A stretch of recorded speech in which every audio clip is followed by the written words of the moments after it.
ఆరాధన చేరవచ్చిన అందరికీ మన ప్రభువును రక్షకుడైన యేసుక్రీస్తు నామమున వందనాలు తెలియజేస్తా ఉన్నాను. ఈరోజు మీ మధ్య నిలబడటానికి నా దేవుడు ఇచ్చినటువంటి అవకాశాన్ని బట్టి, నా దేవుడు ఇచ్చినటువంటి ఆయుష్ను బట్టి, నా దేవుడు ఇచ్చినటువంటి ఆరోగ్యాన్ని బట్టి, నా దేవుడికి నేను వందనాలు తెలియజేస్తా ఉన్నాను. ఇది నామించిన దేవుడి సేవకుడు బట్టి అదేవిధంగా ఈ రీతిగా మేము రావడానికి చూపించేదాన్ని తీసుకున్నాను. ఈ సమయంలో మీటింగ్ జరుగుతున్న సెకండ్ సాటర్డే మా ఆంటీ సుశీల్ లాంటి ఖచ్చితంగా రావాలి అని చెప్పడం జరిగింది. ఇక తప్పని పరిస్థితుల్లో ఆంటీ యొక్క ప్రేమను బట్టి ఆ మీటింగ్లో పాల్గొనడం జరిగింది. ఆ తర్వాత హ్యాపీ అని పరిచయం చేశారు. ఇక్కడికి వచ్చిన తర్వాత మా ఈజెఫ్లో ఉన్నటువంటి సునీత మేడం గారు సార్ గారు పరిచయం అయ్యారు. ఇక సునీత మేడం చాలా హ్యాపీగా ఫీల్ అయ్యాను. ఈరోజు మీ మధ్యకి రావడానికి దేవుడు చూపించారు. అందుని బట్టి దేవుడికి స్తోత్రాలు చెల్లిస్తున్నాను. ఈ సమయంలో చిన్న నా పరిచయం పంచుకొని వాక్య సందేశాన్ని అందిస్తాను. అందుకన్నా ముందుగా ఈరోజు హ్యాపీ ఫ్రెండ్షిప్ డే. నిజమైనటువంటి స్నేహితుడు మన ప్రభు అయినటువంటి యేసుక్రీస్తు కనుక, యేసుక్రీస్తు మనందరికీ స్నేహితుడు కనుక మనం ఎంతైనా ధన్యులము. నా పేరు ఎం అశోక్ కుమార్. మాది కనుకూరు దగ్గర అనంతవరం గ్రామం. నేను గత 25 years నుంచి గవర్నమెంట్ టీచర్గా పనిచేస్తున్నాను. నా భార్య సంపూర్ణ, ఆమె నర్సింగ్ కాలేజీలో నర్సింగ్ కాలేజీలో లెక్చరర్గా పనిచేస్తుంది. నాకు 2 పాపలు. వాళ్ళిద్దరూ కూడా MBBS డాక్టర్లుగా చదువుతున్నారు. పెద్ద పాపకి ఈ జనవరి MBBS అయిపోతుంది. రెండవ పాప గుంటూరు మెడికల్ కాలేజీలో చదువుతా ఉంది. నేను నా భార్య ప్రభుత్వ సేవకులమైన ప్రభుత్వ సేవ కన్నా ప్రభు సేవ గొప్పది అని చెప్పి గత 10-12 సంవత్సరాల నుంచి ప్రభు సేవలో ముందుకు కొనసాగుతూ మా సంఘంలో సంఘపెద్దగా ఉంటూ అనేక ప్రాంతాల్లో యువానిష్టగా అనేక బైబుల్ సెమినార్స్లోను ఫ్యామిలీ రిట్రీట్స్లోను నేను పాల్గొంటూ జరుగుతుంది. ఈ రీతిగా హ్యాపీగా నన్ను పిలవడము నాకు ఎంతైనా సంతోషము. దానికి కారణము మా సుశీల్ అంటే కనుక ఆమె ప్రత్యేక వందనాలు తెలియజేస్తూ ఉన్నాను. మంచిది. ఈ సమయంలో 10 నిమిషాలు మనము దేవుడి మాటలు విందాం. మొదటిసారిగా వచ్చాను కనుక ఒక చిన్న ప్రార్థన చేస్తాను.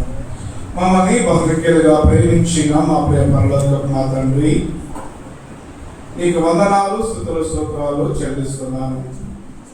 మహోన్నతుడ, సర్వోన్నతుడ, సర్వాధికారి, కృపల దేవాది వందనాలు.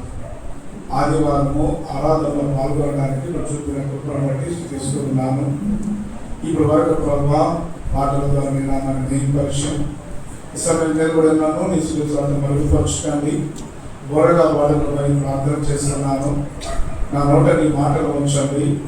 అధికారం కలిగి బోధించడానికి సహాయం చేయండి.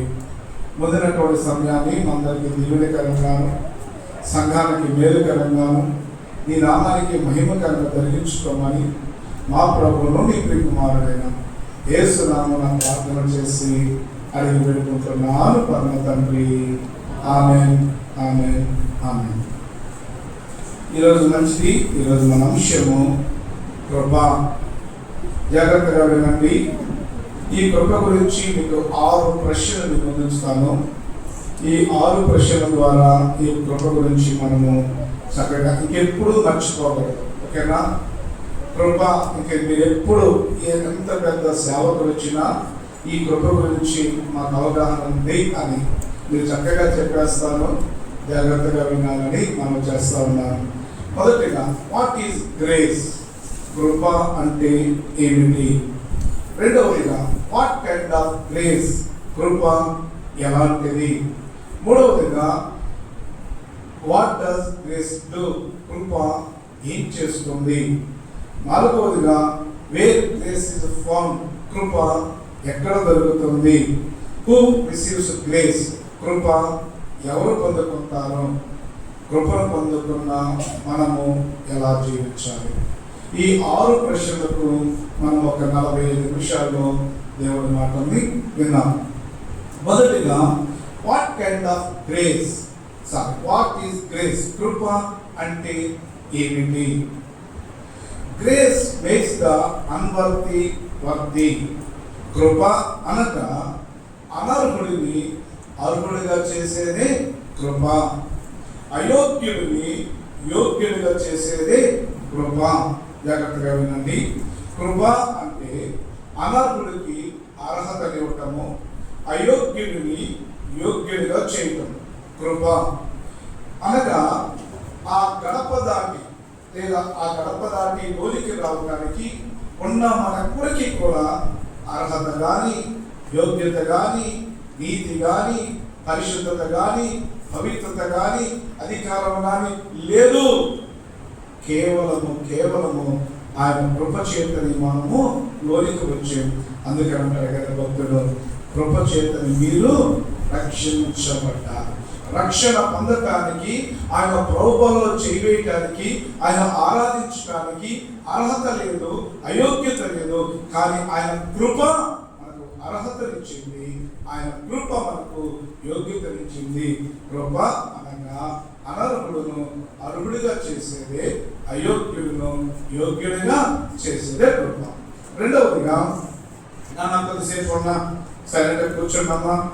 రెండవదిగా, వాట్ కైండ్ ఆఫ్ గ్రేస్? కృప ఎలాంటిది? కొత్తగా చూద్దామా రండి. 36వ కీర్తన గ్రంథం 36వ కీర్తన 7వ వచనం చూస్తారా? 36వ కీర్తన 7వ వచనం. కీర్తన గ్రంథం 36వ కీర్తన 7వ వచనం. దేవా, నీ కృప ఎంతో అమూల్యమైనది. O God, your grace is precious. ఆయన కృప అమూల్యమైనది అంట. రెండవది చూద్దామా? 57వ కీర్తన 9వ వచనం. 57వ కీర్తన 9వ వచనం. నీ కృప ఆకాశము కంటే ఎత్తైనది. Your grace is higher than the sky. ఆయన కృప ఆకాశము కంటే ఎత్తైనది. 63వ కీర్తన 3వ వచనం. 63వ కీర్తన 3వ వచనం. నీ కృప జీవము కంటే ఉత్తమము. Your grace is better than life. అనగా జీవితము కంటే ఉత్తమమైనది. 107వ కీర్తన 1వ వచనం. 107వ కీర్తన 1వ వచనం. యెహోవా దయాళుడు, ఆయనకు కృతజ్ఞతాస్తుతులు చెల్లించండి. ఆయన కృప నిత్యమున్నను. Your grace is eternal. అనగా ఆయన కృప నిత్యమైనది. రండి 136వ కీర్తన కూడా మార్చుద్దాం. 136వ కీర్తన. యెహోవా దయాళుడు, ఆయనకు కృతజ్ఞతాస్తుతులు చెల్లించుడి. ఆయన కృప నిరంతరము ఉండను అన్న మాటను చూస్తున్నాం. అనగా మీకు కృప ఎలాంటిదో 4 మాటలు ముందుంచాను.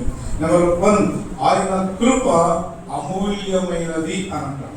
రెండవదిగా, ఆయన కృప ఆకాశము కంటే ఎత్తైనది. నా వైపు చూడండి.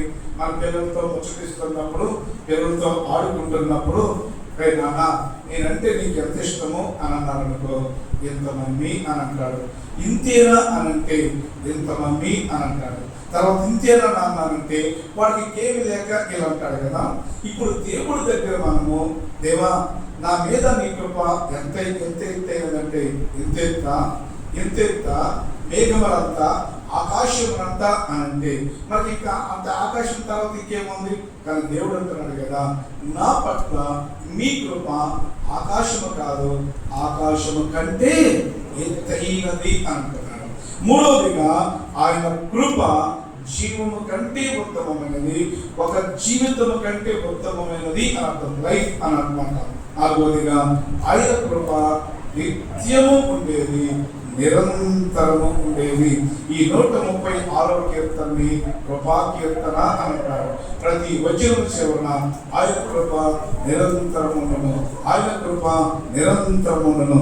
26 వచనాల్లో కూడా ఆయన కృప నిరంతరముండును అన్నది దీని కృపా కీర్తన అంటారు. 2 ప్రశ్నలకు మనము సమాధానాలు చూసాం. అనర్హుడికి అర్హతనిచ్చేదే, అయోగ్యులను యోగ్యులుగా చేసేదే కృప.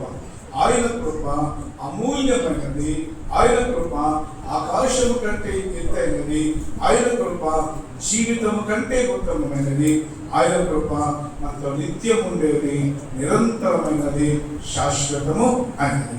మూడవదిగా ఆయన కృప ఏం చేస్తుంది? What does grace do?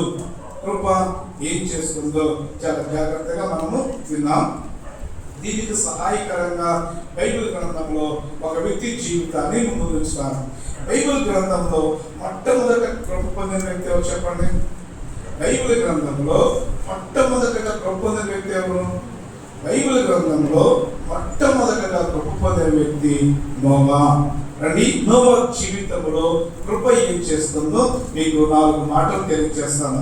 ఆదికాండం 6వ అధ్యాయం, ఆదికాండం 6వ అధ్యాయము 8వ వచనం.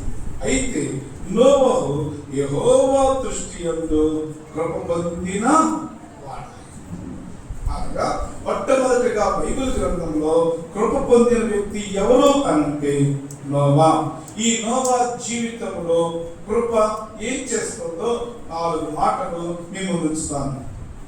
చూస్తారా? మొదటిగా చూడండి, నెంబర్ 1, ఆదికాండం 7వ అధ్యాయము 17వ వచనం. ఆ జల ప్రవాహము 40 దినములు భూమి మీద ఉండగా జలములు విస్తరించి ఓడను తేలజేసినందున అది భూమి మీద నుండి పైకి లేచెను అన్న మాటలు చూస్తున్నాం. మీకు 4 మాటలు చూపిస్తాను చూడండి. మొదటిగా లేచెను, రెండవదిగా జలములు భూమి మీద ప్రచండముగా ప్రబలి మిక్కిలి విస్తరించినప్పుడు ఓడ నీళ్ళ మీద నడిచెను. నెంబర్ 1 లేచెను, నెంబర్ 2 నడిచెను, మూడవదిగా 8వ అధ్యాయము 4వ వచనం. ఆదికాండం 8వ అధ్యాయము 4వ వచనం. 7వ నెల 17వ దినమున ఓడ అరారాతు కొండల మీద నిలిచెను. నెంబర్ 1 లేచెను, నెంబర్ 2 నడిచెను, నెంబర్ 3 నిలిచెను, నెంబర్ 4 9వ అధ్యాయము 1వ వచనం. మరియు దేవుడు నోవహును అతని కుమారులను ఆశీర్వదించెను అన్న మాటను చూస్తున్నాం. 4 కృప ఏం చేస్తుందో నోవహు జీవితంలో నెంబర్ 1 లేచెను అనగా లేవనెత్తుతుంది, గ్రేస్ రైజెస్. నెంబర్ 2 నడిచెను అనగా గ్రేస్ లీడ్స్, నడిపిస్తుంది. మూడవదిగా నిలిచెను అనగా గ్రేస్ సస్టైన్, నిలబెడుతుంది. 4వదిగా ఆశీర్వదించెను అనగా గ్రేస్ బ్లెస్సెస్, కృప ఆశీర్వదిస్తుంది. ఇక నా వైపు చూడండి, బైబుల్ చూడద్దు, మీకు చక్కగా చెప్పేస్తాను. బైబుల్ చూసి మీకు ఏం అర్థం కాదు, ఓకేనా? నా వైపు చూడండి. ఇక వచ్చిన కూడా పెద్దగా చూపించను, చూడండి. భూమి మీద ఈ సృష్టిని దేవుడు 6 రోజుల్లో చేశాడు. 5 రోజుల్లో సృష్టి నోటి మాటతో దేవుడు చేసేసాడు. ఓ సముద్రమా కలుగంటే కలిగింది, ఓ పశుపక్షాదులు కలిగంటే కలిగాయి. 6వ రోజుల సృష్టిని మానవుడిని, ఓ మానవుడ కలుగంటే కలిగేవాడు కాదు, విషయమే కాదు. ఓ ఆదమ కలుగంటే కలిగేవాడు. కానీ దేవుడు అలా కాకుండా మట్టిని తీసుకొని తన చేతుల్లో, తన పోలికలో, తన రూపంలో చెక్కుకొని జీవవాయువును ఊదగా నరుడు జీవాత్మ అయ్యాడు. అలాంటి ఆదాము అవలను ఏదేను తోటలో ఉంచి ప్రతి చల్లపూట దామున సహవాసం చేస్తున్నటువంటి క్రమంలో ఒకానొక రోజు అవ్వ ఆ పాపానికి స్నానం ఇవ్వడానికి బట్టి భూమి మీదకి పాపం వచ్చింది. ఆ పాపము ఎలాగో అనంటే 6 రోజుల్లో సృష్టిలో 6 అధ్యాయాలు ముగించక ముందే దేవుడు భూమి మీద మానవుని చేసినందుకు సంతాపపడిన పేరు సెలవిస్తా ఉంది. అరే, ఈ భూమి మీద నిన్నెందుకు చేశాను? నోటి మాటతో చేసినట్టయితే అంత బాధపడేవాడు కాదు, నోటి మాటతో చేసినట్టయితే అంత సంతాపడేవాడు కాదు. వాడు కూడా నోటి మాట కలిగాడని, వీడికి ఎందుకు నా రూపాన్ని ఇచ్చాను, వీడికి ఎందుకు నా పోలికలు ఇచ్చాను, ఎందుకు నా స్వరూపులో చెప్పుకున్నాను, నా కుమారత్వాన్ని ఎందుకు ఇచ్చాను, నా జీవాన్ని ఎందుకు ఇచ్చాను, వీడు ఎందుకు తప్పిపోయాడని భూమి మీద విస్తరించాల్సిన మానవుడు పాపములో విస్తరిస్తున్నప్పుడు చేసేదేమీ లేక సర్వ మానవాళిని నాశనం చేయాలి అనుకున్నాడు. అలాంటి పరిస్థితుల్లో ఒక వ్యక్తి దేవుడి కృపను పొందుకున్నాడు. అతడే నోవా. ఆ నోవా చెప్తున్నాడు, నోవా నేను జలప్రళయాన్ని తీసుకురాబోతున్నాను కనుక నీవు ఈ విధంగా గోడను కట్టు అని కొన్ని కొలతలు చెప్పాడు. నోవా చితిసారికం రాని వాడాలి, 300 మూరల పొడవు, 50 మూరల వెడల్పు, 30 మూరల ఎత్తు ఉండాలి, 3 అంతస్తులు ఉండాలి, ఈ వైపున కిటికీ ఉండాలి, ఈ వైపున తలుపు ఉంచాలి, లోపల వెలుపల కీలి పీయాలని ఆ విధంగా మొత్తము కొలతలు చెప్పిన తర్వాత నోవహు ఓడను కట్టడం ప్రారంభించాడు. ఆ విధంగా ఎక్కువ సమయం సరిపోదు కనుక త్వరగా ముగిస్తున్నాను, త్వరగా వెళ్తున్నాను, జాగ్రత్తగా. ఆ రాత్రి నోవహు తన ఇంట్లో చిన్న కుటుంబ ప్రార్థన పెట్టాడు. ఎంతమంది? నోవా, నోవా భార్య, 3 కుమారులు, 3 కోడళ్ళు, మొత్తం 8 మంది.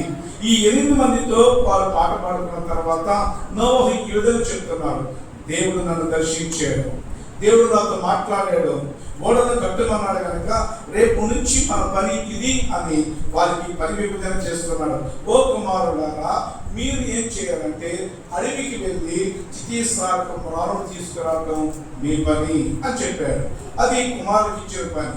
ఓడలకు చెప్తున్న పని ఏంటంటే, ఓ కోడలారా, నేను ఓడలు కడుతున్నప్పుడు నాకు కావలసిన సహాయకారిగా మీరుండాలి. ఓ భార్యమని రేపటి నుంచి మాకు నువ్వు ఆహారాన్ని సిద్ధపరచడము ఇది మన పని అని పని విభజన చేసుకొని వారు ఓడలు కట్టడం ప్రారంభించారు. నోవా ఓడలు కట్టింది 120 సంవత్సరాలు. ఒక రోజు కాదు, ఒక వారం కాదు, ఒక నెల కాదు, ఒక సంవత్సరం కాదు, ఒక దశాబ్దం కాదు, 120 సంవత్సరాలు ఓడలు కట్టారు. ఆ ఓడను కట్టిన తర్వాత దేవుడు ముగిసిన తర్వాత నోవా జతలుగా చతుష్పాద జంతువులు పక్షులు పంపించు అన్నాడు. ఆడది మగది లోనికి పంపించాడు. అవి అన్ని పంపించిన తర్వాత 3వ కుమారుడు 3వ కోడలు, 2వ కుమారుడు 2వ కోడలు, 1వ కుమారుడు 1వ కోడలు. ఆ తర్వాత నోవా కూడా జతగా వెళ్ళాలి కదా, తన భార్య చేపట్టుకొని లోనికి వెళుతూ, ఇప్పటికైనా మీరు దేవుని యందు విశ్వాసం ఉంచితే రండి, ఓడ తలుపు వేయబడుతుంది, సమయం మించిపోతుందని ఎంత ప్రకటించినా రాలేదు. నోవా లోనికి వెళ్ళాడు. అక్క నేను అడుగుతున్నాను, మన ఇంటిలో మనం వెళ్ళిన తర్వాత గడి ఎవరు పెడతాను? మన ఇంటి లోపలికి మనం వెళ్ళిన తర్వాత గడిలు పెడతాను, లోనికి వెళ్ళినా మన గడి పెడతాను. కానీ నోవా వాడు గడి పెట్టింది ఎవరో తెలుసా? బయట దేవుడు గడి పెట్టాడు. చూస్తారన్నమాట. చూడండి 16వ వచనం, 7వ అధ్యాయము 16వ వచనం చూస్తారా? ఆదికాండం 7:16. ప్రవేశించినవన్నీ దేవుడు అతనికి ఆజ్ఞాపించిన ప్రకారము సమస్త శరీరులలో మగదయు ఆడదయు ప్రవేశించును. అప్పుడు యెహోవా ఓడను అతని మూసివేసెను అని చూస్తున్నాను. ఓడలు నోవా లోనికి వెళ్ళిన తర్వాత బయట గడిపెట్టేశారు. ఈ విధంగా చూడండి. అప్పుడు బైబిల్ సెలవిస్తుంది, 40 పగళ్ళు 40 రాత్రులు ప్రచండ వర్షం కురిసెను అని చూస్తారా? 40 పగళ్ళు 40 రాత్రులు అనే వచ్చి చూపిస్తే నా సమయం లేదు, నా వైపు చూడండి. అక్కడ ఇప్పుడు మనం చూస్తున్న వర్షం ఏంటో తెలుసా? ఆ మేఘాల నుంచి వచ్చేటువంటి వర్షం. అనయ్య రిమ్స్ దగ్గర బాగా వర్షం పడింది కానీ బాలాజీ నగర్లో వర్షం లేదు అని అంటారు. ఒంగోలు వర్షం పడింది కానీ విజయవాడ వర్షం లేదు అని అంటారు. కానీ ఆ రోజు వచ్చిన వర్షము మేఘాల నుండి వచ్చిన వర్షం కాదు. ఆకాశ తూములు విప్పబడ్డాయి, జల ఓటలు విప్పబడ్డాయి, పై నుంచి నీరు, కింద నుంచి నీరు ఆగకుండా భూమి మీద ఎక్కడ తెరపలేకుండా 40 పగళ్ళు 40 రాత్రులు ప్రచండ వర్షం కురిసినని బైబిల్ సెలవిస్తామంది. ఆకాశ తూములు విప్పబడ్డాయంటే మీరు ఎలా చూస్తారో తెలుసా? వర్షాకాలంలో మనం చూస్తూ ఉంటాం, వార్తలు చదివినప్పుడు నాగార్జున సాగర్ నీటి మట్టం పెరగటం వలన గేట్లు ఎత్తేసారు అని అంటే, ఆ గేట్లు ఎత్తేసినప్పుడు ఆ నీటి ప్రవాహం చూసారా? నాగార్జున సాగర్ 10 గేట్లు ఎత్తితేనే అలాంటి నీరు వస్తుంది. ఆకాశం మొత్తము కూడా గేట్లు ఎత్తేస్తే ఎలా వర్షం వస్తుంది కదా, ఆ విధంగా భూమి మీద జలములు పెరుగుతున్నప్పుడు జాగ్రత్తగా వినండి, కృప ఏం చేస్తుందో మీతో మాట్లాడుతున్నాను. ఈ జలములు నీటి మట్టం పెరుగుతున్నప్పుడు వారు రక్షించుకోవటానికి మిద్దెలు వాళ్ళు ఎక్కారు, చెట్లు వాళ్ళు ఎక్కారు, కొండలు వాళ్ళు ఎక్కారు, పర్వతాలు వాళ్ళు ఎక్కారు. అయినప్పటికీ రోజు రోజుకు నీటి మట్టం పెరిగిపోవటం వల్ల భూమి మీద ఉన్న సమస్తం మునిగిపోయిన ప్లీజ్ రా సమస్తము మునిగిపోయిన బైబిల్ సెలవిస్తా ఉంది. అన్నీ మునిగిపోయాయి, ఇండ్లు మునిగిపోయాయి, చెట్లు మునిగిపోయాయి, కొండలు మునిగిపోయాయి, పర్వతాలు మునిగిపోయాయి, అన్నీ మునిగిపోయినా ఒక్క కుటుంబం మాత్రము జలమట్టము పెరుగుతూ ఉన్నా, అందరూ మునిగిపోతూ ఉన్నా, నోవహు కుటుంబం అంతకంతకు పైకి లేచారు అని బైబిల్ సెలవిస్తా ఉంది. అందరూ మునిగిపోతా ఉంటే నోవహు కుటుంబం ఎందుకు పైకి తేలిందో తెలుసా? ఆ కుటుంబం మీద దేవుని కృప ఉంది. ఆ కుటుంబం మీద దేవుని కృప ఉంది. దేవుడి కృప నీ కుటుంబం మీద ఉంటే, దేవుడి కృప నీ బిడ్డల మీద ఉంటే, దేవుడి కృప నీ గృహం మీద ఉంటే 100 సమస్యలు రాని, 100 కష్టాలు రాని, 100 ఇరుకులు రాని, నిన్ను నీ కుటుంబాన్ని ముంచాలని, నిన్ను నీ బిడ్డలు ముంచాలని అపవాది అనేకమైన సమస్యలు, అనేకమైన ఇరుకులు, అనేకమైన ఇబ్బందులు, అనేకమైన కష్టాలు వచ్చి నీ కుటుంబాన్ని ముంచాలనుకుంటున్నా, దేవుడి కృప నీ మీద ఉంటే, దేవుడి కృప నీ కుటుంబం మీద ఉంటే 100 సమస్యలు రాని గాక ఆ సమస్యల నుంచి నీ కుటుంబాన్ని దేవుడు అంతకంతకు పైకి లేవనెత్తుతాడు. Grace leads, grace rises. దేవుని కృప లేవనెత్తుతుంది. ఎక్కడి నుంచి లేవనెత్తుతుందో మాట చూపిస్తాను రండి. మొదటి సమూయేలు గ్రంథం 2వ అధ్యాయం. మొదటి సమూయేలు గ్రంథం తొందరగా చూడండి. మొదటి సమూయేలు గ్రంథం 2వ అధ్యాయము 8వ వచనం. దేవుడి కృప మన మీద ఉంటే కృప లేవనెత్తుతుంది. Grace rises. ఎక్కడి నుంచి లేవనెత్తుతుందో మొదటి సమూయేలు గ్రంథం 2వ అధ్యాయము 8వ వచనం. దరిద్రులను అధికారులతో కూర్చుండబెట్టుటకును, మహిమగల సింహాసనమును స్వతంత్రింపచేయుటకును వారిని మంటిలో నుండి ఎత్తువాడు ఆయనే. లేమి గల వారిని పెంట కుప్పల మీద నుండి లేవనెత్తువాడు ఆయనే. దేవుడి కృప మీ మీద ఉంటే, దేవుడి కృప నీ కుటుంబం మీద ఉంటే, నీ కుటుంబం నేల మీద ఉండనిగాక, నీ కుటుంబం పెంట కుప్పల మీద ఉండేగాక, నీ కుటుంబం మట్టిలో ఉండేగాక. దేవుడి కృప నీ మీద ఉంటే మంటిలో నుంచి మహిమకు లేవనెత్తుతాడు. పెంట కుప్పల మీద నుంచి లేవనెత్తువాడు ఆయనే. నేల నుంచి నింగికి లేవనెత్తుతాంది అనే విషయాన్ని కృప మన మీద ఉంటే కృప లేవనెత్తుతుంది. లేచెను అనగా గ్రేస్ రైజెస్. రెండో మాట చూద్దామా రండి. అక్కడ మనకి ఇందాక చూపించాను కృప ఏం చేస్తుంది. రెండవదిగా గ్రేస్ లీడ్స్, నడిపిస్తుంది. 10వ వచనం. జలములో భూమి మీద ప్రచండముగా ప్రబలి మిక్కిలి విస్తరించినప్పుడు ఓడ నీళ్ళ మీద నడిచెను. Grace leads. చూడండి, ఇప్పుడు ఇది నోవహు ఊరు అనుకుందాం. నోవహు ఇక్కడ ఓడను కట్టాడు. నోవహు ఓడను కట్టిన తర్వాత నీళ్లు వచ్చాయి. నీళ్లు వచ్చిన తర్వాత నోవహు ఓడ నీళ్ళ మీద 375 రోజులు ఉంది, అనగా సంవత్సరానికి పైగా. జాగ్రత్తగా వినండి. నోవహు ఓడని 120 సంవత్సరాలు కట్టాడు. నోవహు లోనికి వెళ్ళిన తర్వాత 7 సంవత్సరాల వరకు జలప్రళయం రాలేదు. 7వ రోజు నుంచి జలప్రళయం వచ్చింది. ఆ తర్వాత బయటికి వచ్చే నాటికి నోవహు ఓడలో 382 రోజులు, అనగా సంవత్సరానికి పైగా ఉన్నాడు. ఆ 7 రోజులు తీసేస్తే నీటి మీద 375 రోజులు ఉన్నాడు. ఈ 375 రోజులకి ఓడ అలానే ఉంటుందా? ఉండదు కదా. ఈ అరల తాకిడికి ఓడ 1000 కిలోమీటర్లు నడిచిందని బైబిల్ పండితుల అంచనా. ఎలా అంచనా? నోవహు ఉన్న ఊరికి నోవహు ఓడ నిలిచిన అరారాతు పర్వతాలకి మధ్య 1000 కిలోమీటర్లు, అనగా 1000 కిలోమీటర్లు అనుకుంటే ఒంగోలు నుంచి ఢిల్లీ అంతా ఆ 1000 కిలోమీటర్లు బైబిల్ ఏమంటుందో తెలుసా? ఓడ నడిచెను అంటుంది. 1000 కిలోమీటర్లు ఓడ నడిచెను. దేవుడి కృప. చాలా మంది ఈ జల ప్రళయాన్ని తప్పించుకోవడానికి నడకను ప్రారంభించారు, పర్వతాలు ఎక్కడ ప్రారంభించారు, వారందరూ కూడా మునిగిపోయారు, వారందరూ కూడా నిలిచిపోయారు, వారందరూ కూడా ఆగిపోయారు. కానీ నోవహు కుటుంబం మాత్రము ఎంత జల ప్రళయం రానిగాక ముందుకే నడిచింది అని అర్థము.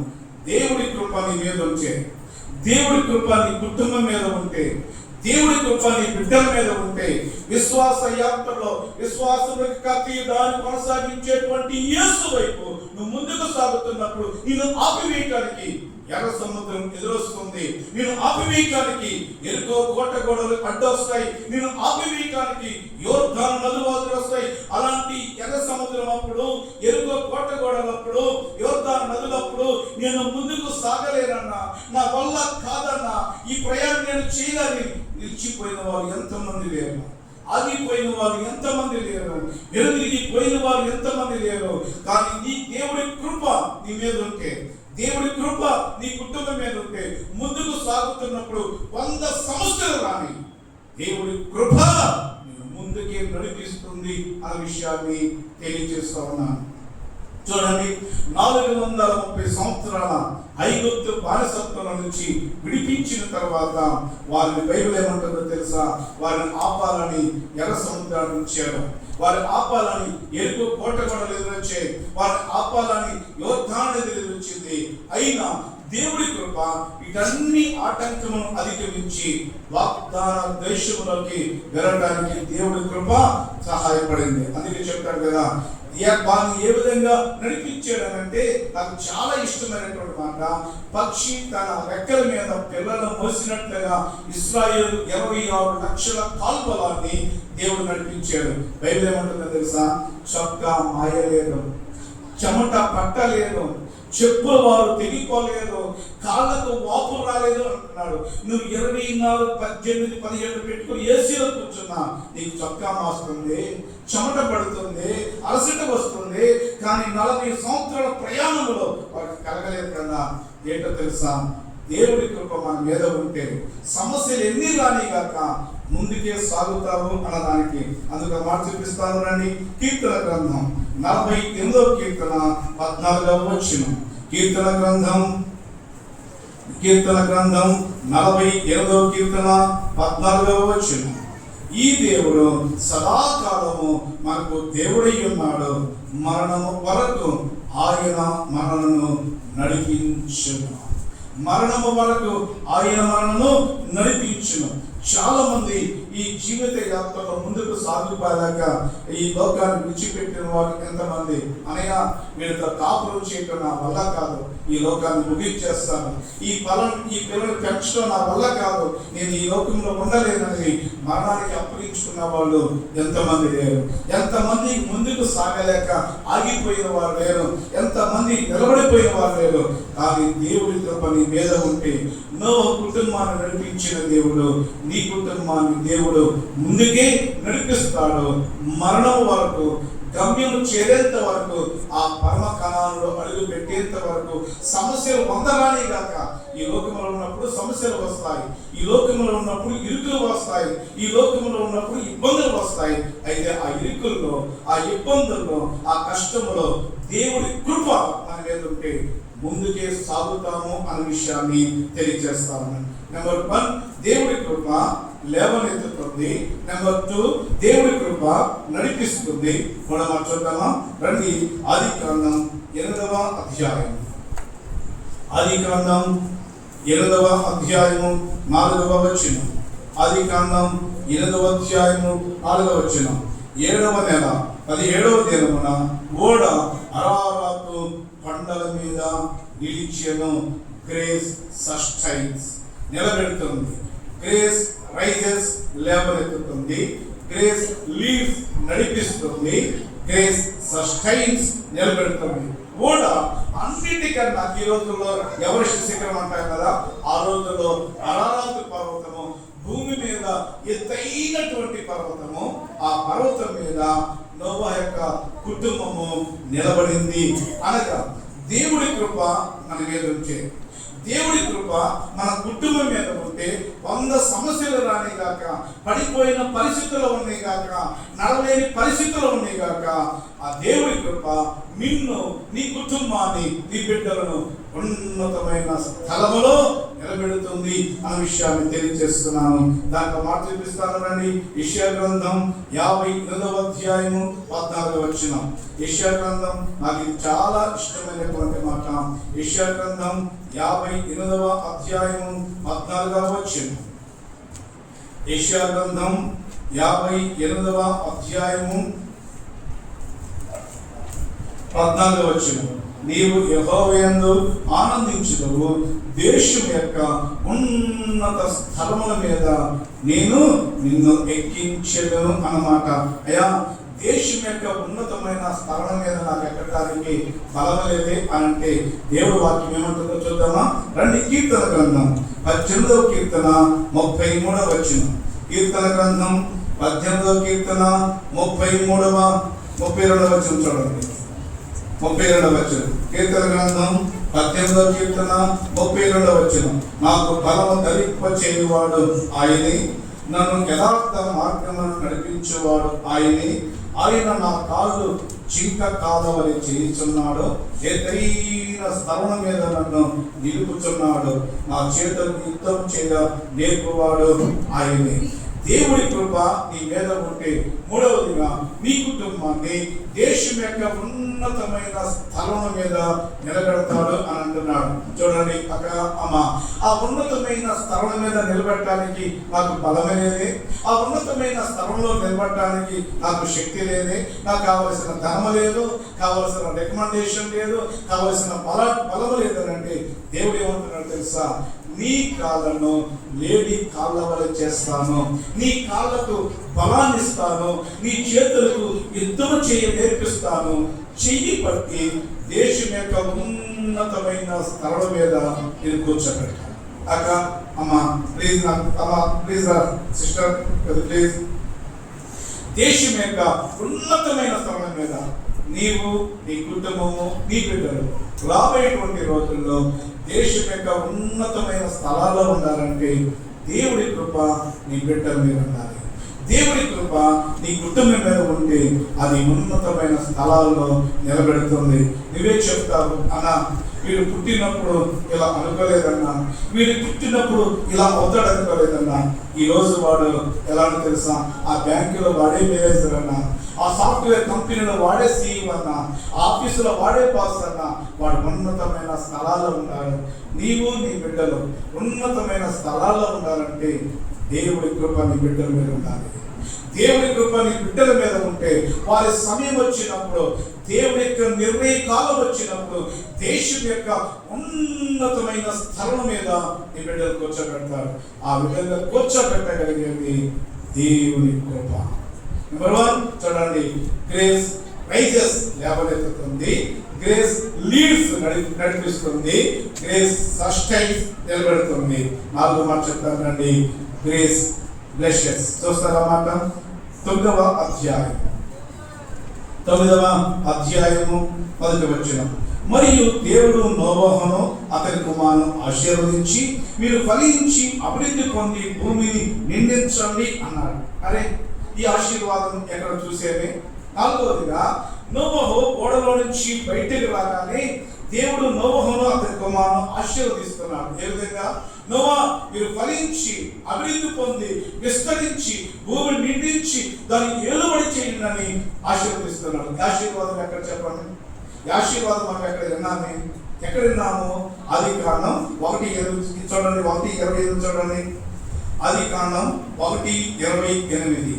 దేవుడు వారిని ఆశీర్వదించెను, ఎట్లనగా మీరు ఫలించి అభివృద్ధి పొంది విస్తరించి భూమిని నిండించి దాన్ని లోపరుచుకోండి. చూడండి, ఈ ఆశీర్వాదం ఎక్కడిది? ఆదామవ్వలను దేవుడు సృజించి ఏదైనా తోటలో నుంచి వారు ఈ విధంగా ఆశీర్వదిస్తున్నారు. ఆదామ అవ్వ, మీరు ఫలించి అభివృద్ధి పొంది విస్తరించి భూమిని నిర్మించి ఏలుబడి చేయకని ఆదాము అవ్వను ఆశీర్వదించిన దేవుడు ఆశీర్వాదాన్ని ఆజ్ఞ అతిక్రమం వల్ల పోగొట్టుకున్నారు. ఆజ్ఞ అతిక్రమం వల్ల ఆశీర్వాదాన్ని పోగొట్టుకుని శాపాన్ని అనుభవిస్తున్న పరిస్థితుల్లో నోవహు తిరిగి ఆశీర్వాదాన్ని పొందడానికి ఒకే ఒక కారణం, దేవుడి కృప. దేవుడి కృప నీ కుటుంబం మీద ఉంటే, దేవుడి కృప నీ మీద ఉంటే శాపాన్ని కొట్టివేసి ఆశీర్వాదాన్ని ఇస్తాడు. నీ పితరులు చేసిన పాపం, నీ యొక్క తరతరాలు చేసినటువంటి పాపం నీ కుటుంబం మీద శాపంగా ఏర్పడి చేస్తుందేమో, నీ కుటుంబాన్ని ఆశీర్వాదాన్ని చూడనీయకుండా చేస్తుందేమో, నీ కుటుంబాన్ని దీవెన చూడనీయకుండా చేస్తుందేమో. కారణం తెలుసా? నీ కుటుంబం శాపాన్ని అనుభవిస్తుంది. అయితే ఆ శాపాన్ని కొట్టివేసి ఆశీర్వాదాన్ని పొందాలంటే ఒకే ఒక కారణము, ఆదాము అవ్వలు ఆజ్ఞను అతిక్రమించి 8వ అధ్యాయం వరకు శాపాన్ని అనుభవిస్తూ ఉంటే 9వ అధ్యాయం వచ్చేసరికి ఆశీర్వాదాలు పొందడానికి ఒకే ఒక కారణం, దేవుని కృప. దేవుడి కృప నీ కుటుంబం మీద ఉంటే ఎన్ని సంవత్సరాల నుంచి ఏలుబడి చేస్తున్న శాపాన్ని దేవుడు కొట్టివేసి తిరిగి ఆశీర్వాదాన్ని ఇస్తాడు. కృప ఏం చేస్తుందో 4 మాటలు తెలియజేస్తాను. Grace rises, grace leads, grace sustains, grace blesses.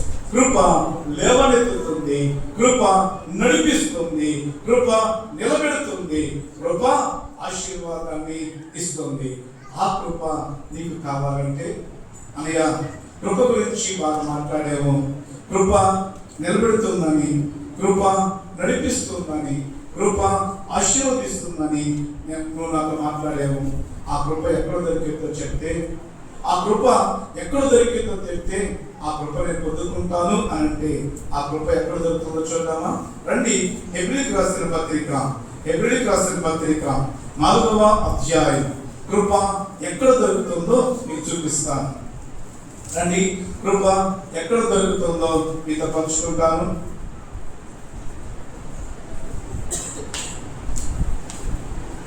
కృప ఎక్కడ దొరుకుతుంది? హెబ్రీయులకు రాసిన పత్రిక 4వ అధ్యాయము 16వ వచనం. కనుక మనము కనికరింపబడి సమయోచితమైన సహాయము కొరకు కృప పొందునట్లు ధైర్యముతో కృపాస్త్రం యొద్దకు చేరుము. కృప ఎక్కడ దొరుకుతుందంటే కృపాస్త్రము, మెర్సీ షీట్. కృపాస్త్రం యొక్క కృప దొరుకుతుంది. ఆ కృపాస్త్రము ఎక్కడ ఉంటుందన్నా అనంటే ప్రత్యక్ష గుడారం మనకు తెలిసి ఉండాలి. ప్రత్యక్ష గుడారములో ఆవరణం, పరిశుద్ధ స్థలం, అతి పరిశుద్ధ స్థలం. ఆవరణములో ఏముంటుంది? కంగాలము, బలిపీఠం ఉంటాయి. పరిశుద్ధ స్థలంలో ఏముంటుంది? దీపవృక్షము, సముఖపు రొట్టెల వల్ల ధూపవేదిక. అతి పరిశుద్ధ స్థలంలోనికి ఒక తెర ఉంటుంది. ఆ అతి పరిశుద్ధ స్థలంలో ఒక మందస్సం అనేటువంటి పెట్టె ఉంటుంది. ఆ మందస్సము బంగారంతో తాపడం చేయబడి 2 కెరూబులు ఇలా రెక్కలు తగిలే విధంగా ఉంటాయి. అదే కృపాసనము, అదే మెర్సీ షీట్ అని అంటారు. యాజకుడు సంవత్సరానికి ఒకసారి కృపాసనం మీద చేరినప్పుడు దేవుడు మాట్లాడేటువంటి వాడు. ప్రస్తుతము ఆ కృపాసనము ఎక్కడ అనంటే దేవుడి యొక్క అతి పరిశుద్ధ స్థలము లేదా బైబుల్. నువ్వు ఎక్కడ ముందు పెట్టుకున్నా ఇది కృపాసనం మర్చిపోవద్దు. ఈ బైబిల్లో నుంచి దేవుడు నీతో మాట్లాడతాడు. నీ ఇంటిలో బైబిల్ ముందు ఉంచుకున్నావా? ఇదే కృపాసనము. నీ పనిలో ముందు ఉంచుకున్నావా? ఇదే కృపాసనము. నీవు ఎక్కడ ఉన్నా ఈ బైబిల్ నీ ముందు ఉందా? ఇదే కృపాసనము. కృప ఎక్కడ దొరుకుతుంది అనంటే కృపాసనం మీద దొరుకుతుంది. అయితే బైబిల్ ఉంచుకున్న వారందరికీ కృప దొరికిద్దా? బైబిల్ పట్టుకున్న వాళ్ళందరికీ కృప దొరికిద్దా? అతి పరిశుద్ధ స్థలం వచ్చిన వాళ్ళందరికీ కృప దొరికిద్దంటే అందరికీ కృప దొరకదు. కృప ఎవరికి దొరుకుతుంది? ఇది కూడా తెలియాలి కదా. మీకు 4వ ప్రశ్న చెప్తున్నాను, జాగ్రత్తగా వినండి. కృప అనర్హుడిని అరుడుగా చేసేది, అయోగ్యుడును యోగ్యుడిగా చేసేది. కృప ఎలాంటిది? అమూల్యమైనది, ఆకాశము కంటే ఎత్తైనది, జీవము కంటే ఉత్తమమైనది, నిత్యమైనది, నిరంతరమైనది, శాశ్వతమైనది. ఆ కృప ఏం చేస్తుంది? లేవనెత్తుతుంది, నడిపిస్తుంది, నిలబెడుతుంది, ఆశీర్వాదాన్ని ఇస్తుంది. ఆ కృప ఎక్కడ దొరుకుతుంది? కృపాస్త్రం మీద దొరుకుతుంది. ఆ కృప ఎవరికి దొరుకుతుంది అంటే ఈరోజు ఆదివారము ఆరాధనలో అతి పరిశుద్ధ స్థలమైన కృపాస్త్రం మీదకు నువ్వు వచ్చావు. ఆ కృపాస్త్రం మీదకు వచ్చిన నీవు కృపను పొందుకోవాలంటే ఏం చేయాలో చూస్తామా? రండి, రోమపత్రిక 10వ అధ్యాయం చూడండి. అన్నమాట కృప ఎవరికి దొరుకుతుంది? రోమపత్రిక 10వ అధ్యాయం, రోమపత్రిక 10వ అధ్యాయం 12వ వచనం. యూదుడని గ్రీసు దేశస్థుడని భేదము లేదు, ఒక్క ప్రభువే అందరికీ ప్రభువై ఉండి తనకు ప్రార్థన చేయవారందరి ఎడల కృప చూపించుటకు ఆయన ఐశ్వర్యవంతుడు అన్నది. ఎంత చక్కని మాట కదా! చూడండి, యూదు దేశస్థుడని గ్రీసు దేశస్థుడని భేదం లేదు. అమెరికా వాడో, రష్యా వాడో, చైనా వాడో, ఇండియా వాడో, నలుపు వాడో, తెలుగు వాడో, ఏ కులమో ఏదో ఏ భేదం లేదు. అందరికీ ప్రభు ఒక్కడే. ఆయన ఎవరికి కృప చూపిస్తాడంటే తనకు ప్రార్థన చేయవారందరికీ. తన ఎద్దకు వచ్చి నీవు బైబిల్ ముందుంచుకొని ఎక్కడ ప్రార్థన చేసినా దేవుడు నీకు కృప చూపిస్తాడు. తనకు ప్రార్థన చేయవారందరికీ చూడండి, అక్కడ ఐశ్వర్యవంతుడు అనండి. అమ్మా చూడండి, ఇప్పుడు గవర్నమెంట్ వారు చెప్పే మాట తెలుసా? చంద్రబాబు నాయుడు గారు మాకు వివో అనంటే ఇప్పుడు ఇచ్చిన పథకాలకే డబ్బులు అయిపోయినాయి, రాష్ట్ర కళ్యాణాలు డబ్బులు లేవు అని అంటారు. పిఎం మోడీ గారు కొన్ని పథకాలు అడిగితే ఇప్పుడు భారతదేశం యొక్క ఖజానా ఖాళీ అయిపోయింది, యుద్ధాలు రావడం వల్ల ఖాళీ అయిపోయింది అని ఏమంటారు. కానీ కొంతమందికి కొన్ని పథకాలు ఇవ్వటం వల్ల రాష్ట్ర ప్రభుత్వాలు ఖాళీ అయిపోతా ఉన్నాయి, కొన్ని దాన ధర్మాలు ఖర్చు చేయడం వల్ల మన ఇంటిలో ఖజానాలు ఖాళీ అవుతా ఉన్నాయి. కానీ దేవుడు ఏమంటున్నాడు తెలుసా? తన యొద్దకు వచ్చి ప్రార్థన చేయవారందరికీ, అమ్మ 11వ వ్యక్తిగా నువ్వు వచ్చేవా 10 మందికి కృప ఇచ్చేది, కృప అయిపోయిందే అని చెప్పేవాడు కాదు. కానీ ప్రపంచంలో ఎంతమంది వచ్చినా వారందరికీ కృప చూపించడం మన దేవుడు కృప ఐశ్వర్యవంతుడు, కృప సమృద్ధి గల దేవుడు, కృపా నిధి. ఎంతమంది వేడిగాక ప్రార్థన చేయవారందరికీ దేవుడు కృప చూపిస్తాడు.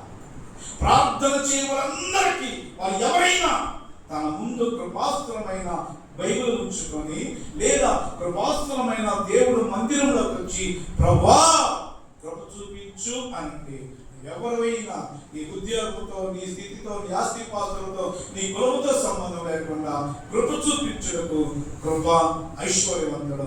ఈ యొక్క మధ్యాహ్నకాల సమయమున ఆ కృపను పొందుటకు వచ్చావు. ఒకవేళ నీలో అవిధేయత ఉండొచ్చేమో, నీలో ఒకవేళ బలహీనత ఉండొచ్చేమో, ఒకవేళ నీలో మానసికంగా నేనంత ఫిట్ కాదనుకోవచ్చేమో. కానీ ఏమంటుంది ఎన్ని పత్రికలు చూసినాక ధైర్యముతో కృపాస్త్రం మీదకి ఎలా రావాలో తెలుసా? ధైర్యంతో వచ్చి కృపాస్త్రం మీదకి వచ్చి ప్రార్థన చేస్తే దేవుడు కృప చూపిస్తాడు. ఆ కృప నీ కుటుంబాన్ని లేవనెత్తుతుంది, నడిపిస్తుంది, నిలబెడుతుంది, ఆశీర్వాదాన్ని ఇస్తుంది. అన్న తన సవతితోటి పడి లేదంటే కొట్టాలనేటువంటి నిందతో దుఃఖిస్తూ వేదన చెందుతూ చాలా దినాలు గడిచిపోతా ఉన్నాయి. బైబిల్ ఏమంటుందో తెలుసా? అన్న పానీయములు మాని దుఃఖిస్తూ ఉంది. అనేక సందర్భాలు భోజనాలు మానేసేసి ఆ మంచం మీద పడుకుంటున్న సమయంలో ఒకానొక రోజు ఆ సమయం వచ్చినప్పుడు ధైర్యముతో షిలోహులోని ప్రార్థన మందిరంలోకి వెళ్ళింది. దేవా వడ్రాలను జ్ఞాపకం చేసుకో, నా గర్భాన్ని తెరువు అని అన్న ప్రార్థన చేసింది. దేవుడి కృపను పొందుకుంది, అద్భుతమైన కుమారుని పొందుకుంది. అన్న అంటే అర్థం ఏంటో తెలుసా? కృప. అన్న అంటే అర్థం ఏంటి? కృప. అద్భుతమైనటువంటి కదా. ధైర్యంతో వచ్చింది, ఉదయాన్ని కుమ్మరించింది, కృపాస్త్రం మీదకు వచ్చి ప్రార్థన చేసింది, కృపను పొందుకుంది. అన్నా మీదకి అద్భుతమైన కుమారుని పొందుకుంటావని ఆ కుమారుని దేశం యొక్క ఉన్నతమైన స్థలముల మీద దేవుడు ఎక్కించాడు. హన్నాను లేవనెత్తాడు, కన్నీటిని తుడిచాడు, దుఃఖాన్ని నాట్యంగా మార్చాడు, అంగలార్పును నాట్యంగా మార్చి హన్నాను లేవనెత్తిన దేవుడు నేటికి సజీవుడు, మారినవాడు, మార్పు లేనటువంటి వాడు. నీవు కూడా హన్నాలాగా హృదయాన్ని కుమ్మరించగలిగితే కృపను పొందుకొని సమాధానం వెళ్తామని మనం చేస్తా ఉన్నాను. ఇంకా మనం చూపించి ముగిస్తాను రండి. సమూయేలు గ్రంథం, మొదటి సమూయేలు గ్రంథం చూడండి. మొదటి సమూయేలు గ్రంథం 30వ అధ్యాయం. మొదటి సమూయేలు గ్రంథం 30వ అధ్యాయం. 30వ అధ్యాయము 250 పేజీలో మొదటి సమూయేలు గ్రంథం 30వ అధ్యాయము 6వ వచనం. దావీదు మిక్కిలి దుఃఖపడెను, మరియు తమ కుమారుని బట్టి కుమార్తెను బట్టి జనులందరికీ ప్రాణము విసిగినందున రాళ్ళు రువి దావీదును చంపుదమరండని వారు చెప్పుకొనగా, దావీదు తన దేవుడైన యెహోవాను బట్టి ధైర్యము తెచ్చుకొనెను. పిమ్మట దావీదు ఏఫోదు తెమ్మని యాజకుడు అహీమెలెకు కుమారుడైన అబ్యాతారుతో చెప్పగా, అబ్యాతారు ఏఫోదును దావీదు వద్దకు తీసుకుని వచ్చెను. నేను ఈ దండును తన్నినడలా దాన్ని కలుసుకుందని యెహోవా యొద్ద విచారణ చేయగా, యెహోవా తరుణో నిశ్చయముగా నీవు వారిని కలుసుకుందువు అని చెప్పెను. 18వ వచనం చూస్తారా? ఇలాగ దావీదు అమాలేకులు దోచుకొని పోయినంతటిని తిరిగి తెచ్చుకొనెను, మరియు అతడు తన 2 భార్యలను రక్షించెను. కుమారులనేమి కుమార్తెలనేమి దోపురుషులనేమి వారు ఎత్తుకొని పోయినంతటిలో కొద్దిదేమి గొప్పదేమి ఏది తక్కువ కాకుండా దావీదు చీపురుపులతో సహా సమస్తమును రక్షించెను అని మాట చూస్తున్నాం. ఆ మాట అర్థమవుతుందా? జాగ్రత్తగా చూడండి. దావీదు సిక్లగ్ ప్రాంతంలో ఉన్నప్పుడు, యుద్ధానికి వెళ్ళినప్పుడు శత్రువులు వచ్చి దావీదుని అవే చూడండి, బైబిల్ చూడదు, మీకు ఏం అర్థం కాదు, నా వైపు చూస్తే అర్థమవుతుంది. జాగ్రత్తగా ఆ సిక్లగ్ ప్రాంతం మొత్తము కూడా వాళ్ళు గుడారాలను తగలబెట్టి దావీదు భార్యలను, దావీదు పిల్లలను, ఆ సైన్యంతో ఉన్న వారందరూ తీసుకుపోయారు. దావీదు 400 మందితో తిరిగి వచ్చినప్పుడు ఆ గుడారం అంతా తగలబడి ఉండటం చూసి దావీదు దిక్కులు పిక్కటిగా ఏడ్చి కూలబడిపోయాడు, ఏడ్చడానికి శక్తి లేక. అలాంటి సమయంలో 400 మంది ఆ సైనికులు ఏం చేశారు తెలుసా? దీనంతటికి వీడే కదా కారణం, వీడే లేకపోతే ఈ పరిస్థితి ఉండదు కదా అనుకొని వాళ్ళందరూ రాళ్ళు తీసుకొని దావీదును చంపుదామని, అంటే ఏడ్చుటకు శక్తి లేక కూలబడిపోయిన దావీదును రాళ్ళతో కొట్టి చంపుదామని తన సైన్యమే తిరుగుబాటు చేసినప్పుడు బైబిల్ ఏమంటుందో తెలుసా? యెహోవాను బట్టి ధైర్యము తెచ్చుకొని అభ్యాతార్థం చెప్తాడు కదా, ఏఫోదును తెమ్మన్నాడు, ఏఫోదును తెచ్చుకున్నాడు, దేవుడు మందిరంలోకి వెళ్ళాడు. యెహోవా తరిమి నీడలో నేను కలుసుకుందనంటే కృప చూపించిన దేవుడు దావీదు ధర్మం నిశ్చయముగా నీ వారిని కలుసుకుంటావు అన్నాడు. దావీదు ధైర్యంతో వెళ్ళాడు, వాళ్ళ మీద యుద్ధము చేశాడు. బైబిల్ ఏమంటుందో తెలుసా? భార్యలనేమి పిల్లలనేమి కొద్దిదేమి గొప్పదేమి సమస్తము తిరిగి పొందుకున్నాడు. కారణం ఒకటి, ధైర్యముతో బాసు మీదకి వచ్చాడు. అమ్మ, ఏ పరిస్థితుల్లో నీకు ధైర్యం లేకుండా చేస్తున్నాయో, ఏ కష్టాలు నీకు ధైర్యం లేకుండా చేస్తున్నాయో, అన్నా ఈ పిల్లవాడు చూస్తుంటే నాకు ధైర్యం సరిపోవటం లేదన్నా, ఈ పరిస్థితులు చూస్తుంటే నాకు ధైర్యం సరిపోవటం లేదన్నా, ఈ పరిస్థితులు చూస్తుంటే నాకు మనసులో ఆందోళన కలుగుతుంది, ఏం చేయాలో అర్థం కావటం లేదు, ప్రార్థన చేసుకోలేకపోతున్నాను, విశ్వాసంగా ఉండలేకపోతున్నాను, సమస్యలను చుట్టుముడుతున్నాయి, నాకు ధైర్యం సరిపోవటం లేదు, నా గురించి ప్రార్థన చేయమని ఎంతమంది ప్రార్థన అవసరం కోరేవాళ్ళు. ఎటువంటి పరిస్థితుల్లో ధైర్యం సడలిపోతున్నా, ధైర్యం లేక కోలబడుతున్నా, అంగలారుస్తూ ఉన్నా, విలపిస్తూ ఉన్నా, నువ్వు చేయాల్సిన వరకే ధైర్యంతో ప్రభాసం మీదకి వచ్చి, దేవా నా అజ్ఞానం వల్ల పోగొట్టుకున్నానయ్యా, నా అజ్ఞానం వల్ల నష్టపోయానయ్యా, నా అజ్ఞానం వల్ల నా కుటుంబాన్ని నష్టపరుచుకున్నానని దేవుడి దగ్గర ప్రార్థన చేయగలిగితే కృప దేనితో పోగొట్టుకున్నామో సమస్తమును తిరిగి తీసుకొస్తుంది. అలాంటి కృప మనందరికీ దేవుడు అనుగ్రహించి మన కుటుంబాలను లేవనెత్తాలని, మన కుటుంబాలను నడిపించాలని, మన కుటుంబాలను దేశం యొక్క ఉన్నతమైన స్థలాలను నింపి ఆశీర్వదించాలని మనసారా కోరుకుంటున్నాను. అలా చెబుతున్నాను, కృప అనగా అనర్హులను అర్హుడిగా చేసేది, అయోగ్యులను యోగ్యుడిగా చేసేది. ఆ కృప అమూల్యమైనది, ఆకాశము కంటే ఎత్తైనది, జీవము కంటే ఉత్తమమైనది. నీతో నీ భర్త నడిచినా నడవకపోయినా, నీతో నీ భార్య ఉన్నా ఉండకపోయినా, తల్లిదండ్రులతో పిల్లలు ఉన్నా లేకపోయినా, అది నిత్యము నీతో ఉండేది, నిరంతరము నీతో ఉండేది. అది శాశ్వతమైనది. అది కృంగిపోయిన పరిస్థితుల్లో లేవనెత్తుతుంది, నడవలేని పరిస్థితుల్లో నడిపిస్తుంది, నిలబడలేని పరిస్థితుల్లో నిలబెడుతుంది, శాపాన్ని అనుభవిస్తున్న పరిస్థితుల్లో ఆశీర్వాదాన్ని ఇస్తుంది. ఆ కృప ఎక్కడ దొరుకుతుందంటే కృపాస్త్రం ఎంత దొరుకుతుంది. అది ఎవరికి దొరుకుతుందనంటే ప్రార్థించిన వారందరికీ దొరుకుతుంది. ఆ కృపను పొందుకున్నటువంటి మనము, ఆ కృప చేత రక్షించబడిన మనము, ఆ కృప చేత నీతిమంతులుగా తీర్చబడిన మనము, ఆ కృప చేతనే లోనికి వచ్చిన మనము, ఆ కృపను దుర్వినియోగం చేసుకోకుండా, ఆ కృపను వ్యర్థము చేసుకోకుండా, కృపలో నిలకడగా ఉంటే, కృపలో అభివృద్ధి చెందితే, కృప వెంబడి కృప, కృప వెంబడి కృప, కృప వెంబడి కృప నీకు, నీ బిడ్డలకు, నీ తరతరాలకు దేవుడు కృప వెంబడి కృప అనుగ్రహించాలని మనసారా కోరుకుంటూ ఆ మాటను ముగిస్తున్నాను. దేవుడి ఈ మాటలని మనందరి వెనుకడిలో నీరు కట్టి ఫలింప చేయగాక. ఆమేన్, ఆమేన్, ఆమేన్. అవకాశం ఇచ్చినటువంటి దేవుని సేవకులను, అదేవిధంగా సునీత సిస్టర్ గారికి, సార్ గారికి, ఈ దినాన్ని పరిచయం చేసిన శిష్య గారికి ప్రత్యేకమైన వందనాలు తెలియజేస్తాను.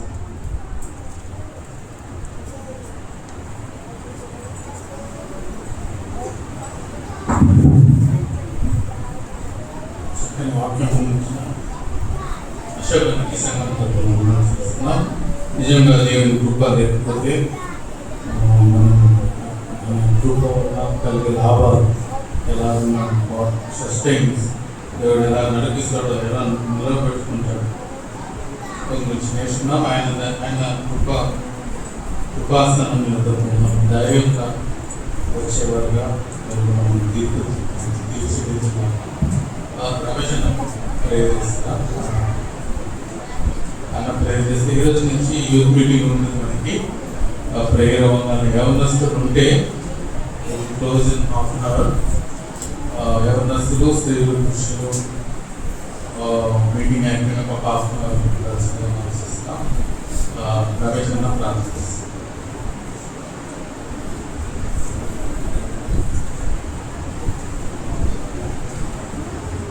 ప్రార్థన చేస్తుంది. దేవుడు తండ్రి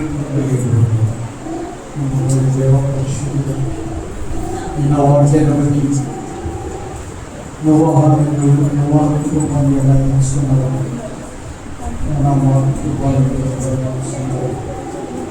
మహాపరిశుద్ధుడు సమస్తమైన ఆ నిమిత్తం